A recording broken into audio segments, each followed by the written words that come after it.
Hello guys! Hello Leo! Welcome dito sa aking channel, Kapalaran 888 Leo. Alamin natin kung anong messages, vibration, gabay energy para sa lahat. By general reading, pwede kang makaresonate. Gamitin mo ang iyong intuition sa pananood, Leo.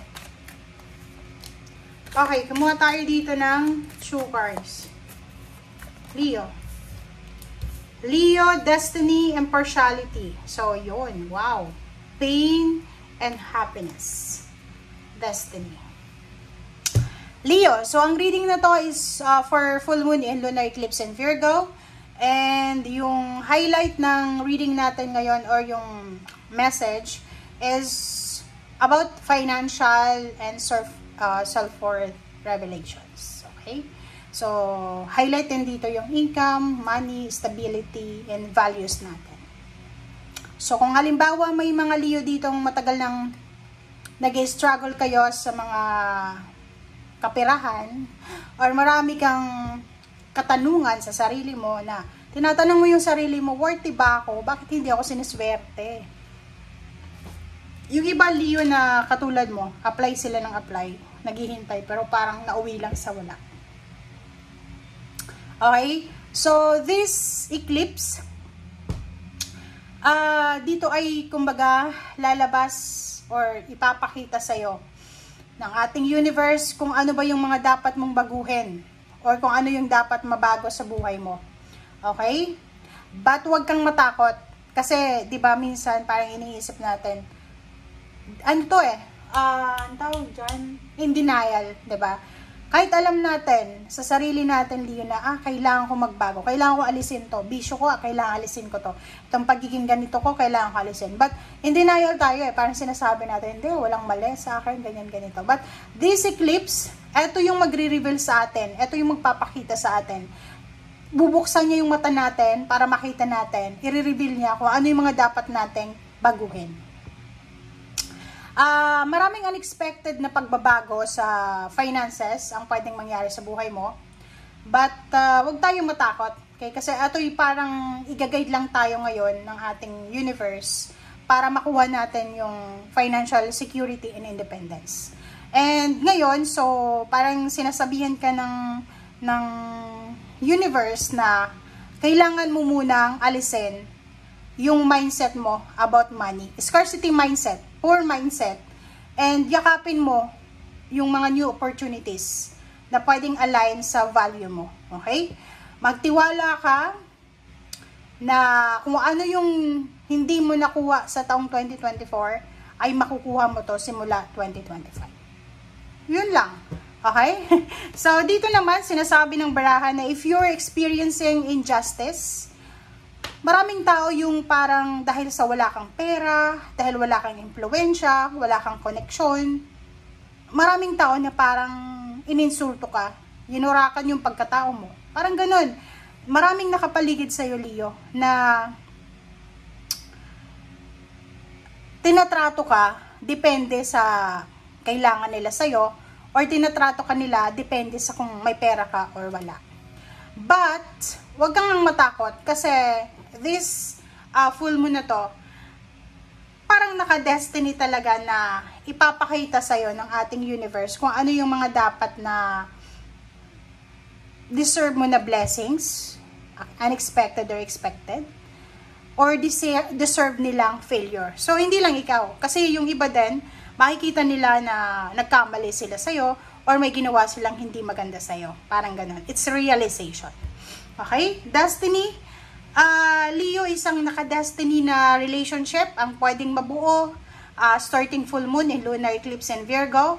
So, ihanda natin ang sarili natin. Kung hindi ka pa ready para sa pag-aasawa, single ka ngayon, umiwas ka sa mga opposite sex na kaharap mo.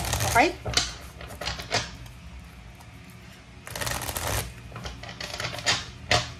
Kasi talagang pagtatagpuin kayo ng tadhana. Okay, Leo.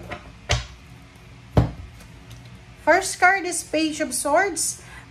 May incoming news ka, may incoming information, clarity na darating, pero hindi pa siya ngayong linggo. Nine of Wands, nakikita ko ang tagal mo nang hinihintay ito. So, pwedeng naghihintay ka ng, pwedeng clarity, answers, resolution, completion. Ano pa ba yan? Confirmation ba yung hinihintay mo? Nag-a-apply ka ng trabaho. May impartiality kasi dito, pwedeng naghihintay ka ng judgment or pwedeng rule ng isang judge or attorney. And nakikita ko sa'yo dito, pagod ka na eh. Pagod ka na sa paghihintay. Pwedeng 9 months ka nang naghihintay or 9 years, parang ganon. And luckily, diba, fortunately, nandito yung Chariot. Alam mo ba yung Chariot na to?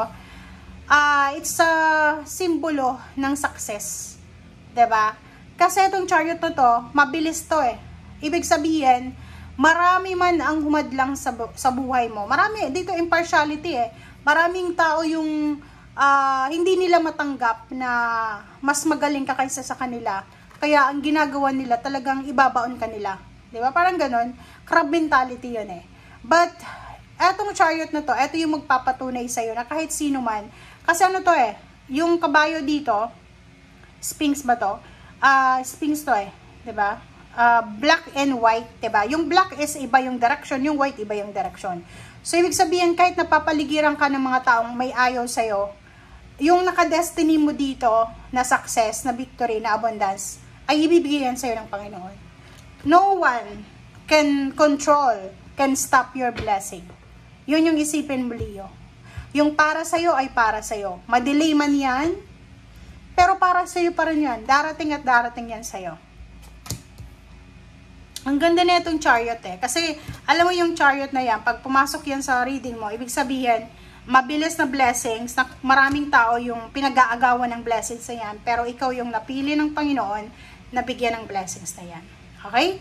King of Wands, usaping career, sinasabi ng barahan na may mga Leo na nakafocus lang sila sa trabaho. So, wala silang oras para sa negativity, nakafocus lang sila sa trabaho. Good news, 8 of Wands, isang pagtatapos, isang clarity, isang completion, achievements, ang posibleng matatanggap mo na good news, pwedeng yung anak mo, malapit nang makapagtapos ng pag-aaral, malapit nang mag-retire, malapit nang matapos yung contract, and 0 the Fool, it's ending a new beginning. So, sinasabi ng baraha, isang pagkakataon ito sa atin, Leo, para makapagsimula, matapos na yung mga unhealthy habits, unhealthy connection, and makapagsimula na tayo ng bagong buhay. And that card, it's ending.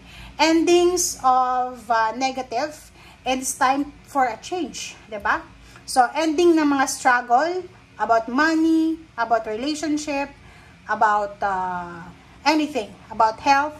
And Queen of Pentacles and the Hermit, sinasabi ng baraha sa'yo, Leo, na eto na yung parang rags to riches. Galing sa paghihirap, yayaman, or galing sa pain, papunta sa happiness. So, Hermit, sinasabi it's all about financial peace, financial tranquility.